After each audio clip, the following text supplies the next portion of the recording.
안녕하세요. 김승현 안PD의 스포일러 안PD입니다. 클릭해주셔서 감사합니다. 오늘은 국산차 가격으로 살 수 있는 전기차에 대한 이야기입니다. 전기차 구매하려고 하는 분들이라면 잘 들어오셨습니다. 아마 국산차를 구매하려고 했던 분들도 상당수가 넘어갈 수 있지 않을까 싶거든요. 새롭게 개편된 보조금 기준 때문에 생긴 일이기도 해서 구매에 충분히 도움이 되실 것 같습니다. 이 차를 시작으로 앞으로 수입차 시장이 어떻게 변하고 이게 현대차 그룹한테는 어떤 영향을 끼칠지 차례대로 나오니까요. 편하게 들어주시면 감사드리겠습니다. 최근에 폴스타2가 출시됐습니다. 저는 사실 스펙이나 이런 것보다도 가격이 가장 눈에 띄더라고요. 그냥 한마디로 와 진짜 머리 잘 썼구나, 한국에서 차를 팔고 싶다는 의지가 대단하구나, 이런 생각이 들었습니다. 모델은 싱글모터랑 듀얼모터 이렇게 두 가지로 나뉩니다. 둘 중에 하나를 선택하면 되기 때문에 복잡하지도 않은데 사실상 싱글모터 모델을 구매하라고 이렇게 구성한 게 아닐까 싶습니다. 왜? 싱글모터 모델이 주행거리가 훨씬 길고 가격도 더 저렴하거든요. 그리고 더 중요한 건 이 가격이 딱 바뀐 보조금 기준에 맞춰져 있죠. 깡통 모델을 기준으로 보조금까지 받으면 4,769만원에 구입할 수 있다는 거고요. 이렇게 되면 아이오닉5나 EV6 같은 국산차 가격하고 거의 똑같아집니다. 폴스타가 한국 시장을 잘 파악하고 있다고 생각되는 게 지난 19일에 산업통상자원부가 전기차 보조금 개편안을 발표했잖아요. 이건 다른 전기차 구매 예정자들한테도 도움이 되는 거라 잠깐 짚고 넘어가겠습니다. 제일 중요한 게 보조금 지급 기준이 바뀌었죠. 원래 보조금 100% 지급 기준은 6천만원 미만, 50% 지원은 6천만원부터 9천만원까지, 9천만원 이상부터는 보조금을 아예 지급하지 않는 거였습니다. 그런데 올해부터 100% 지급 기준은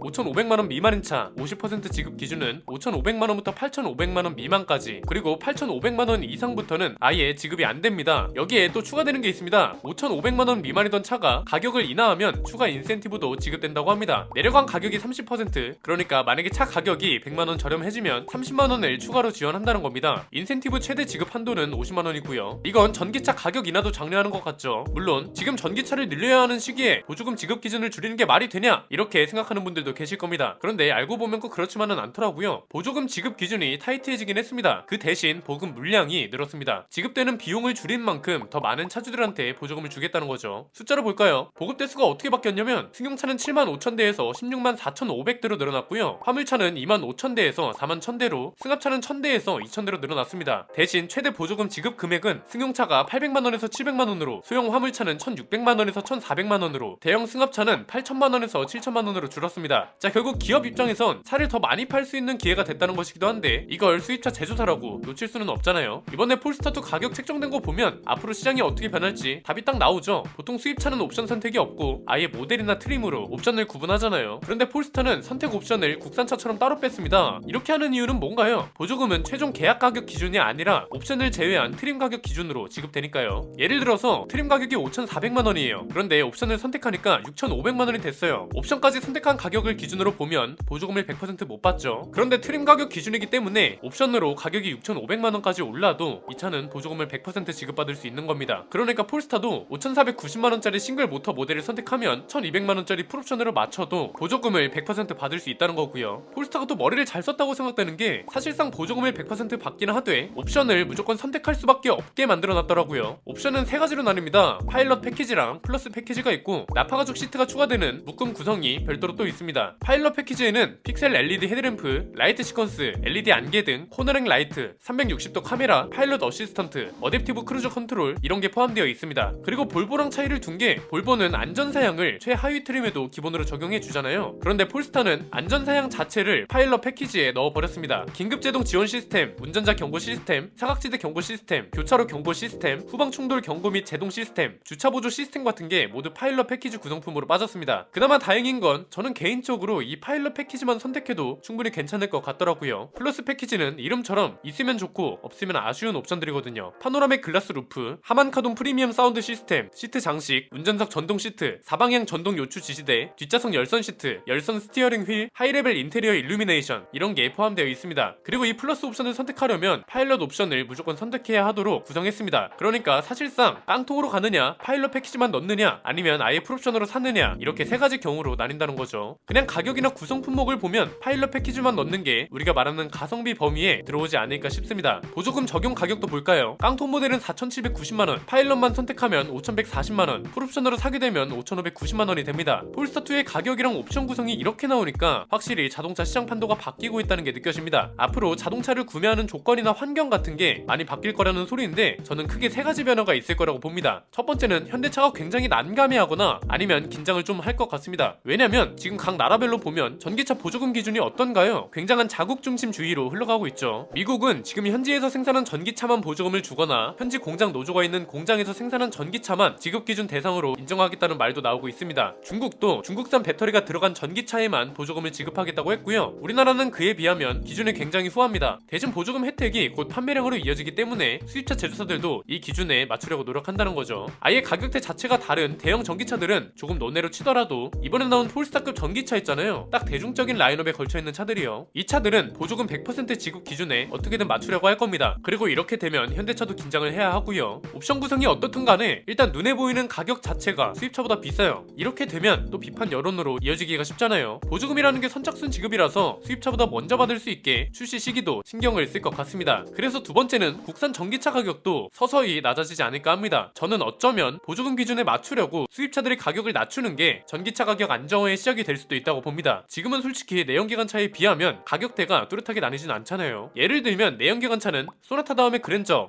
다음은 제네시스나 독일 3사급으로 넘어가야 하고 그 이상은 벤틀리나 롤스로이스 이런 식으로 딱 구분이 되죠. 그런데 전기차는 수입차랑 가격이 겹치거나 아예 수입차보다 비싸죠. 국산차라 저렴하고 수입차라 비싸고 이런 게 없다는 말입니다. 만약에 국산차 살 바에 수입차로 가겠다 이 말이 현실이 된다면 현대차도 가격을 낮출 수밖에 없을 겁니다. 지금 팔리고 있는 차의 가격을 낮춰서 아예 보조금 인센티브까지 받게 하거나 아니면 아래급 모델을 출시해서 가격 선택 범위를 넓히지 않을까 싶네요. 세 번째는 수입차도 이제 옵션을 선택할 수 있는 차가 많아질 것 같다는 겁니다. 폴스타를 통해서 봤죠. 보조금이 판매량에 끼치는 영향이 워낙 크다 보니까 어떻게든 보조금 기준에 맞추고 사양 자체를 옵션으로 뺄 수 있다는 걸요. 옵션이 많아질 수밖에 없는 이유는 간단하죠. 어차피 트림 가격 기준이라 트림 가격을 높일 수는 없고 그렇다고 트림 가격을 유지하면서 옵션을 많이 넣어버리면 제조사 입장에선 손해잖아요. 차라리 폴스타처럼 옵션을 선택할 수밖에 없게 구성하던가 패키지 옵션을 만들어버리면 손해도 적고 보조금 지급은 받을 수 있게 되는 거죠. 단순히 내연기관차에서 전기차로 바뀌고 있다는 것뿐만 아니라 폴스타를 통해서 자동차 시장 생태계 자체가 변하고 있다는 걸 알 수 있었던 것 같습니다. 사실 모든 브랜드가 이걸 신경 쓰지는 않을 겁니다. 애초에 전기차를 제대로 만들고 있는 회사도 몇 없으니까요. 그런데 우리나라에서 판매량이 많은 브랜드 있죠. 벤츠나 BMW 같은 차들은 차량 구성 조건이나 환경 자체가 바뀔 가능성이 많습니다. 한 가지 기대되는 건 프로모션이 없어지고 아예 프로모션을 적용한 가격이 가격표에 적힐 수 있지 않을까 한다는 겁니다. 오늘 내용을 정리해볼까요? 수입차임에도 불구하고 폴스타2는 옵션을 국산차처럼 선택할 수 있도록 출시했다. 트림 기본 가격을 보면 알 수 있듯 국내 전기차 보조금 지급 기준에 맞추려는 노력을 많이 했다. 보조금 지급 기준은 트림 가격 기준이기 때문에 아예 따로 빼는 전략을 취한 것이다. 올해 우리나라 전기차 보조금은 기준 자체가 많이 내려가긴 했지만 동시에 보급 물량 자체는 늘어나서 예산 자체가 대폭으로 줄거나 하진 않을 것 같다. 대신 이 보조금 기준을 맞추기 위해서 자동차 시장 판도에도 대규모 변화가 예상된다. 수입차 제조사는 기본 가격을 낮추고 옵션으로 따로 빼는 전략을 적극적으로 도입할 것으로 보이고 이에 따라 현대차 그룹은 낮아지는 수입차 가격에 대응하기 위해서 전기차 가격을 낮추거나 아예 아래급 모델을 출시해서 가격 범위 자체를 늘릴 수도 있다. 수입차도 결국 보조금이 판매량으로 이어지기 때문에 이를 마다할 이유가 전혀 없고 어쩌면 이를 명목으로 낮아지는 전기차 가격이 가격 안정화의 시작이 될 수도 있을 것으로 보인다. 이에 따라 폴스타2의 가격과 옵션 구성은 앞으로의 변화를 예측할 수 있는 중요한 포인트를 할 수 있다. 이렇게 정리할 수 있겠습니다. 오늘 내용은 여기까지입니다. 앞으로 이런 시장 동향 이야기도 가장 유익하게 스포일러 해드릴 예정이니까요. 구독과 좋아요 알림 설정을 통해 가장 빠르게 받아보셨으면 좋겠습니다. 안피디의 자동차 백과 국산차만큼 저렴해진 수입차 편이었습니다. 감사합니다.